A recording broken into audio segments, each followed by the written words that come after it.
আসসালামু আলাইকুম রহমতুল্লাহি ওবরাকাতুহু। সম্মানিত দর্শক, বাংলাদেশে নতুন রাষ্ট্রদূত ব্রেন্ট ক্রিস্টেনসেন যোগদান করেছেন। বেশ লম্বা-চড়া এবং যাকে বলা হয় দৃষ্টি আকর্ষণকারী মার্কিন রাষ্ট্রদূত ইতিপূর্বে বাংলাদেশে কখনো আসেননি। তিনি যদি তারেক রহমান সাহেবের পাশে দাঁড়ান কিংবা জামাতের আমিরের পাশে দাঁড়ান, তাহলে জামাতের আমির এবং তারেক রহমান সাহেবকে মনে হবে রীতিমতো বামুন, তার কোমর পর্যন্ত। এবং তিনি যেভাবে আমাদের প্রধান সেনাপতির পাশে দাঁড়িয়ে নাই, পাশে বসেছেন, এতেই মানে অনেকের পিলে চমকে গেছে। সেনাপ্রধান অনেক দূরে বসে আছেন। আমাদের তো সেনাপ্রধান বাংলাদেশে অ্যাভারেজ যে হাইট সেরকম 5 ফিট 5 ইঞ্চি বা 6 ইঞ্চি। আবার একটু উনি নাদুস মোটা হওয়ার কারণে তাকে আরও খাটো মনে হয়। আর অন্যদিকে মিস্টার ব্রেন্ট ক্রিস্টেনসেন তিনি 7 ফিট না 6.5 ফিট, এটা নিয়ে আমার যথেষ্ট সন্দেহ আছে। আবার তার মধ্যে আবার বেশ মোটা-সোটা। তো কাজেই তার পাশে যদি সেনাপ্রধান দাঁড়াতেন, একটা বেইজ্জতি কাণ্ড ঘটে যেত। লোকজনের কাছে আমাদের আর মুখ দেখানোর কোনো অবস্থায় থাকতো না। কিন্তু তিনি যেখানে গিয়ে ইতিমধ্যে দাঁড়িয়ে ছবি তুলেছেন। সেটা ইলেকশন কমিশন হোক বা অন্য যে জায়গাগুলো হোক, প্রত্যেকটা জায়গার ইজ্জত পাংচার হয়ে গেছে। আমাদের কেন জানি এখন রাষ্ট্র ক্ষমতাতে সুরঞ্জিত সেনগুপ্তের মতো ওরকম লম্বা-চড়া, তোফায়েল সাহেবের মতো এরকম সুদর্শন স্মার্ট রাজপুরুষ নেই, কিংবা হোসেন মোহাম্মদ এরশাদ সাহেবের মতো ওইরকম রাজপুরুষ নেই। ওনার যারা লোকজন ছিলেন, মন্ত্রী এমপি ছিলেন, সবাই লম্বা-চড়া ছিল। আর আমরা এখন কি বলবো, সব খাটো লোক পেয়েছি, বাট্টু লোক পেয়েছি। আমাদের গিয়ে দেখেন ডক্টর মোহাম্মদ ইউনূস এভারেজ খাটো, এরপরে প্রধান নির্বাচন কমিশনার খাটো, সেনাপ্রধান খাটো, তারপরে ভবিষ্যৎ প্রধানমন্ত্রী তারেক রহমান সাহেব খাটো, তারপরে ভবিষ্যৎ প্রধানমন্ত্রী আমিরে জামাত আরও খাটো, তারপরে ভবিষ্যৎ স্বরাষ্ট্রমন্ত্রী ডক্টর আবদুল্লাহ তাহের আরও খাটো। এরকম খাটো একটা জায়গার মধ্যে আমরা পড়ে গেছি। তো এই সকল খাটো রাজনৈতিক নেতৃবৃন্দ যারা আছেন, তাদের পাশে যখন এরকম ব্রেন্ট ক্রিস্টেনসেনের মতো সেই বিশাল দেহী লোকজন দাঁড়ান, এমনি একটা ইনফেরিয়র কমপ্লেক্স চলে আসে। তো এই জন্য আমরা যারা বাঙালি, বিভিন্ন সময় যারা ঠাট্টা মশকরা টিটকারি করতে অভ্যস্ত, তারা এই যে রাজনীতির যে রসায়ন, সেই রসায়নে আমাদের নেতা, রাষ্ট্রের যে কর্তা ব্যক্তি, তাদেরকে নিয়ে, মিস্টার ক্রিস্টেনসেনকে নিয়ে নানা রকম কথাবার্তা বলার চেষ্টা করছেন। এই গেল এক।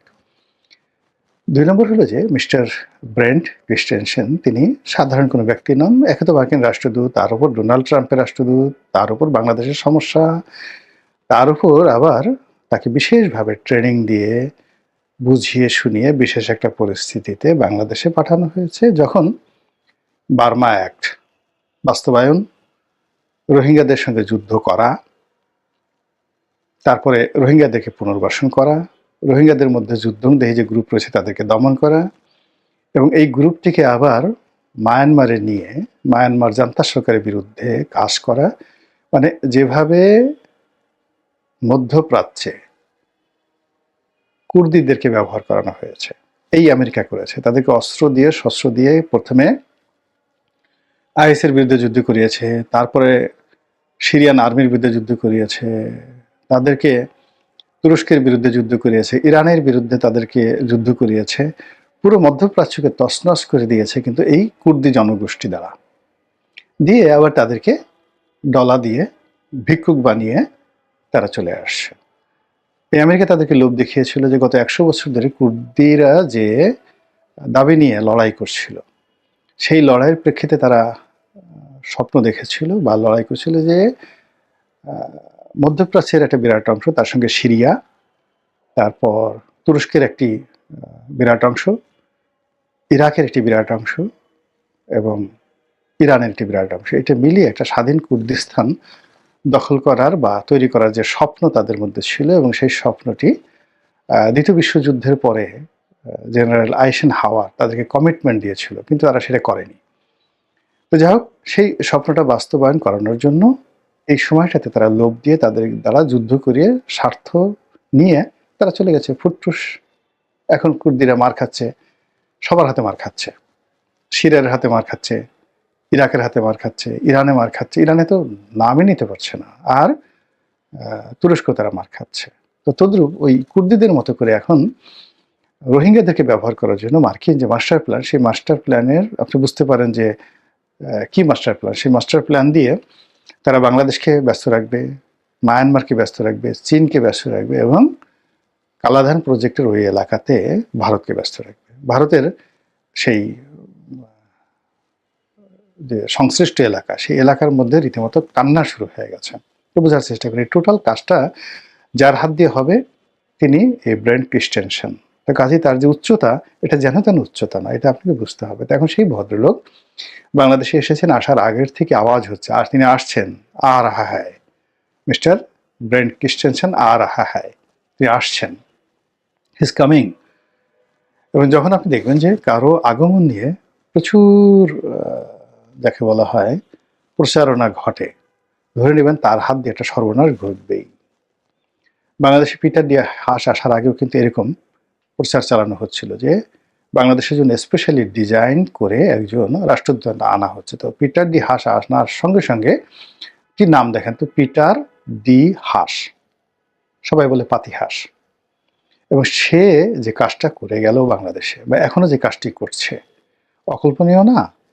তো পিটার ডি হাসের আসার আগে যেভাবে তোড়জোড় করেছিল বাইডেন প্রশাসন, তার চেয়ে 100 গুণ তোড়জোড় করেছে ডোনাল্ড ট্রাম্প প্রশাসন এই বদলে আনার জন্য। এবং পিটার ডি হাস আসার আগে যারা ছিলেন তারা মানে এরকম দীর্ঘমেয়াদে বাংলাদেশে প্রায় 17 মাস বা 1.5 বছর কন্টিনিউয়াসলি মানে চার্জ দ্য অ্যাফেয়ার্স ভারপ্রাপ্ত রাষ্ট্রদূত দিয়ে আমেরিকা চালায়নি। কিন্তু মিস্টার ব্রেন্ট ক্রিস্টেনসেনের কার্যকালকে গ্লোরিফাই করার জন্য, গুরুত্ব দেওয়ার জন্য তারা এই 17 মাস ধরে তাকে ট্রেনিং দিয়েছে, তার নিয়োগ চূড়ান্ত করেছে এবং করে তাকে সেইভাবে এম্পাওয়ার্ড করেছে। এবং সেই পাওয়ার নিয়ে তিনি এখন বাংলাদেশে ঘোরাফেরা করছেন।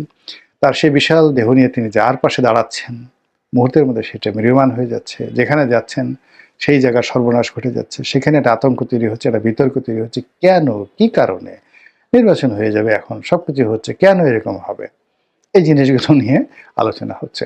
তো যাই হোক, মিস্টার রাষ্ট্রদূত, মার্কিন রাষ্ট্রদূত, তিনি কথা বলেনই নি বলতে গেলে, শুধু একটাই কথা বলছেন, যে কথা তছনছ হয়ে গেছে সবকিছু।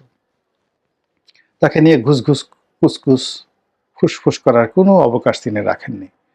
তিনি সোজা বাংলায় বলে দিয়েছেন যে তিনি এই বাংলাদেশে বসে আওয়ামী লীগ, বিএনপি, জামাত, হেফাজত, তারপর সে তাবলিগ যারা আছে, এমনকি ঢাকা শহরে গুন্ডা পান্ডা, আন্ডারওয়ার্ল্ডের ডন, তারপর শেষে যারা পথবধূ পতিতা, যারা তৃতীয় লিঙ্গের মানুষ, তাদের সাথেও তাদের যোগাযোগ হয়, বাংলায় বলে দিয়েছেন। এবং এটা তারা তাদের রুটিন ওয়ার্ক অনুযায়ী কাজ করে। কথাটা কেন আসলো?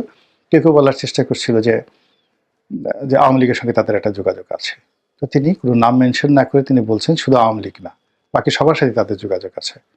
ফলে কি হলো, অন্যান্য যারা আছেন তারা চুপচাপ রয়ে গেছেন। এর কারণ যদি আমেরিকা খোঁটা দিয়ে বলে যে আওয়ামী লীগের জমানাতে তোমরা কি গোপনে কাজ করোনি, তাদের কাছে তো সব রেকর্ড আছে।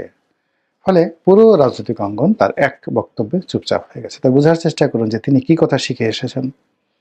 আর আমেরিকা এমন একজন লোকে পাঠিয়েছে যে যাকে দাঁড়া করালেই বাকি সব ছোট হয়ে যায়, তার যে উচ্চতা, এবং সেই উচ্চতা নিয়ে তিনি নির্বাচন কমিশনে যাচ্ছেন, সেই উচ্চতা নিয়ে তিনি চিফ জাস্টিসের কাছে যাচ্ছেন। ও আমাদের চিফ জাস্টিসও কিন্তু লম্বা না, তিনিও ওই আমাদের প্রধান সেনাপতির মতো ওইরকমই গাট্টা গুট্টা আর কি।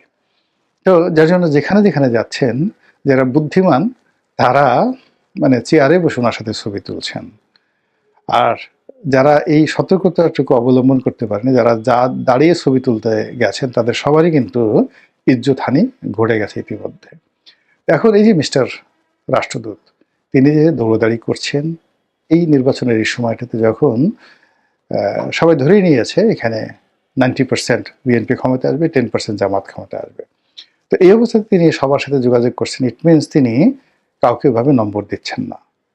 ইট মিনস তিনি যে এই মুহূর্তে নির্বাচনের যে ডামাডোল, সেই ডামাডোলকে তিনি গুরুত্ব দিচ্ছেন না। তিনি তার যে রুটিন ওয়ার্কগুলো করে যাচ্ছেন, সেই রুটিন ওয়ার্কগুলো দেখে আপনি কি বলবেন জাগো বাহে কণ্ঠে সবাই, কিংবা আপনি বলবেন পায়ের আওয়াজ পাওয়া যায়, অথবা আপনি কি বলবেন কিসের আওয়াজ পাওয়া যায়, নাকি শুধু দেখবেন তুমি আসলে বা তুমি গেলে শুধু চেয়ে চেয়ে দেখলাম, আমার বলার কিছু ছিল না। মহান আল্লাহ আমাদের সবাইকে হিদায়াত দান করুন এবং হেফাজত করুন। আসসালামু আলাইকুম ওয়া রাহমাতুল্লাহি ওয়া বারাকাতুহু।